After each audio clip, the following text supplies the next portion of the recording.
أعوذ بالله من الشيطان اللعين الرجيم بسم الله الرحمن الرحيم قال الله سبحانه في كتابه المجيد بسم الله الرحمن الرحيم إنما يريد الله ليذهب عنكم رجس أهل البيت ويطهركم تطهيرا۔ اللہ سبحانہ ارشاد فرماتا ہے کہ سوائے اس کے نہیں کہ اللہ کا ارادہ ہے کہ وہ اہل بیت سے رجس کو دور رکھے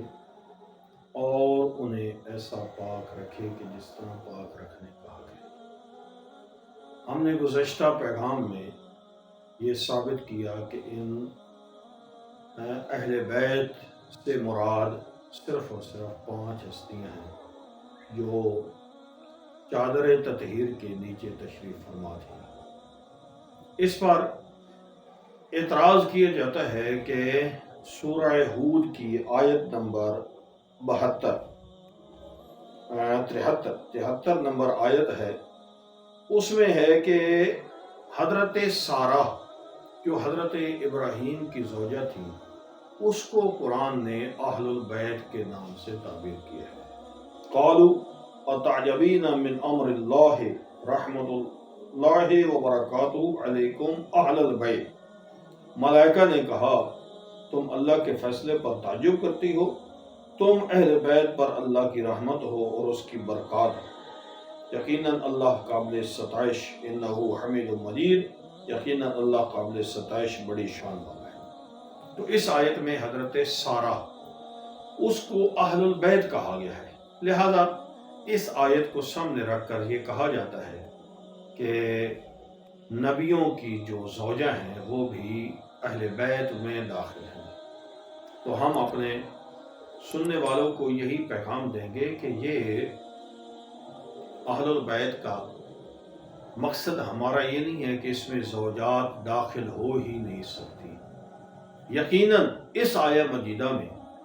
اور دوسری آیت تطہیر میں بھی اہل البیت، اس میں لفظ اصل میں 3 ہے، یہ غور فکر کرنے کی بات ہے۔ لفظ 3 ہے، 2 نہیں ہے۔ عام طور پر ترجمہ کیا جاتا ہے، جو تفسیر کی جاتی ہے وہ یہ کی جاتی ہے اہل اور بیت کی، حالانکہ اہل اور بیت کے درمیان ایک الف لام ہے، اس الف لام کو عہد کا کہا جاتا ہے، یعنی یہ لام الف لام عہد کا ہے۔ یہ ہمیں شعور دیتا ہے، یہ ہمیں پتہ دیتا ہے کہ یہ کوئی ایک خاص گھر کی طرف اشارہ ہوتا ہے اس الف لام کا، یعنی آسان لفظوں میں یہ الف لام ایک خاص گھر کی طرف اشارہ کرتا ہے۔ اس خاص گھر میں زوجات بھی ہو سکتی ہیں اور اس خاص گھر میں کوئی اور بھی ہو سکتا ہے۔ جو اس آیہ مجیدہ سورہ ہود میں کہا گیا ہے، اس میں اہل البیت کہا گیا ہے جو اس 4 دیواری کے اندر تھی، وہ حضرت سارہ بھی تھی اور دوسری زوجات بھی تھی، وہ سب کے لیے ہے۔ لیکن جو آیت تطہیر میں لفظ اہل البیت ہے، رسول کریم صلی اللہ علیہ وسلم نے چادر کے ذریعے سے ایک گھر بنایا۔ اب وہاں پر الف لام کا اشارہ وہ 4 دیواری والے گھر کی طرف نہیں ہے، بلکہ اس چادر والے گھر کی طرف ہے، کہ 4 دیواری والا گھر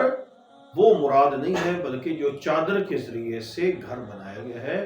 اس کو رسول کریم نے فرمایا کہ جو اس گھر میں، اللہ نے فرمایا جو اس گھر میں رہنے والے ہیں وہ اہل بیت ہیں، ان سے اللہ نے رزق کو دور کیا۔ لہذا الف لام کا اشارہ یہ 4 دیواری کی طرف بھی ہو سکتا ہے، الف لام کا اشارہ یہ چادر کی طرف بھی صرف اور صرف ہو سکتا ہے، کیونکہ رسول کریم نے چادر کے ذریعے سے گھر بنایا اور اس کی طرف اشارہ خالق کائنات نے فرمایا کہ یہ 4 دیواری والا گھر مراد نہیں ہے بلکہ چادر کا گھر۔ اب اگر کوئی یہ کہے کہ نہیں چادر کے ذریعے سے کون سا گھر ہوتا ہے، تو میں عرض کروں گا کہ یہ جو خیمے بنائے جاتے ہیں یہ چادروں کے ہی بنائے جاتے ہیں، جن کو بیوت کہا جاتا ہے، یہ خیمے گھر ہی ہوتے ہیں۔ اس لیے رسول کریم نے بھی اس چادر کے ذریعے سے خاص گھر بنایا اور اس چادر کے نیچے جو ہستیاں آئیں ان کو رسول کریم نے اپنے ساتھ بٹھایا اور انہی کی طرف یہ اشارہ ہوا کہ یہ اہل بیت ہے۔